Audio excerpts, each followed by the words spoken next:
अस्सलाम वालेकुम। अल्लाह ताला के फजलो करम और शुक्र के साथ आज की वीडियो का करते हैं आगाज़। सबसे पहले आप हमारा channel history with Adnan subscribe कर लें। यहाँ पर आपको हिस्ट्री के रिलेटेड वीडियोस देखने को मिलती रहेंगी। आज हम बात करेंगे शेख अब्दुल कादिर जिलानी की हालात ज़िंदगी को। आइए वीडियो का करते हैं आगाज़। शेख अब्दुल कादिर जिलानी वालिदा माजिदा की तरफ से हुसैनी और वालिद माजिद की जानब से हसनी थे। ये शराफत और बुजुर्गी बहुत ही कम बानसीब लोगों को हासिल होती है। वालिद माजिद का नाम सैयद अबू सालेह और वालिदा माजिदा का इस्म ग्रामी उम्मुल खैर फ़ातिमा बिनते अबू अब्दुल्ला सोमी अल हुसैनी था। आप ईरान के मशहूर किस्बा जेल में यकम रमज़ानुल मुबारक 80 हिजरी को पैदा हुए।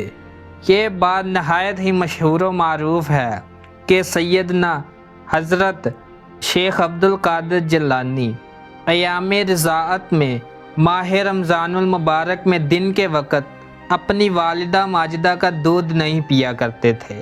ये बात लोगों में फैल गई कि फ़लाँ शरीफ घराने में एक ऐसा बच्चा पैदा हुआ है जो रमज़ान शरीफ में दिन के वक़्त माँ का दूध नहीं पीता और रोज़ा सा रहता है। इससे साबित हुआ कि आप मादरज़ाद वली थे। एक दफ़ा लोगों ने पूछा कि आपको ये कैसे मालूम हुआ कि आप वली अल्लाह हैं? फरमाया, मैं 10 बरस का था कि घर से मदरसे जाते वक़्त देखा कि फ़रिश्ते मेरे साथ चल रहे हैं। फिर मदरसा में पहुँचने के बाद वो फरिश्ते दूसरे बच्चों से कहते हैं कि वलीउल्लाह के लिए जगह दो। फरमाते हैं कि एक दिन मुझे एक ऐसा शख्स नज़र आया जिसे मैंने पहले कभी नहीं देखा था। इसने एक फरिश्ते से पूछा कि ये कौन लड़का है जिसकी इतनी इज्जत करते हो? इस फरिश्ते ने जवाब दिया कि ये वली अल्लाह है जो बड़े मर्तबे का मालिक होगा। राह तरीक़त में ये वो शख्सियत है जिसे बग़ैर रोक टोक के नेमतें दी जा रही हैं और बग़ैर किसी हिजाब के तमकीनो करार अनायत हो रहा है और बग़ैर किसी हजत के तक़र्रब इलाही मिल रहा है। अलगज़ 40 साल की उम्र में मैंने पहचान लिया कि वह पूछने वाला शख्स अपने वक़्त का अब्दाल था।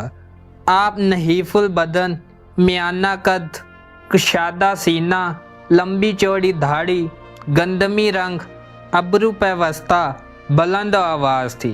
आप इल्म कामल और असर कामिल के हामिल थे। सैयदना शेख अब्दुल कादिर जिलानी इल्म ज़ाहरी और बातनी के एक मुतबहर आलम फाजिल थे। एक दिन आपकी मजलिस में एक कारी ने कुरान करीम की एक आयत तिलावत की। आपने इसकी तफसीर बयान करनी शुरू की। पहले एक तफसीर, फिर दूसरी और फिर तीसरी, यहाँ तक कि हाज़रीन के इल्म के मुताबिक इस एक आयत की 11 तफासीर बयान फरमाई। यहाँ तक कि 40 वजूद बयान की और हर मानी और तफसीर की अलहदा अलहदा तफसील से संद और दलील इस तरह दी कि हाज़रीन दम बखुद रह गए। तमाम उलमाए इराक़ बल्कि दुनिया के तमाम तलबगाराने हालो काल के आप मर्जाए वसीला थे। दुनिया के हर गोशा से आपके पास फतवे आया करते थे जिन पर फ़ौरन बगैर मुताला कुतब और गौर फ़िक्र जवाब लिखते। किसी बड़े से बड़े हाज़िक फाजिल आलम को आपके जवाब के ख़िलाफ़ लिखने या कहने की ताकत न थी। आपने 90 साल की उम्र में बातारीख 11 रबीउल आखिर 1182 में दाई अजल को लब्बई कहा। नमाज जनाजा में बेशुमार लोग हाजिर हुए। कसरत हजूम के बाइस रात के वक़्त आपके मदरसा में साइबान के नीचे आपका जिस्म अक़दस पुर्दे खाक किया गया। बगदाद शरीफ में आपका मज़ार मुबारक मरजाए खलाइक है।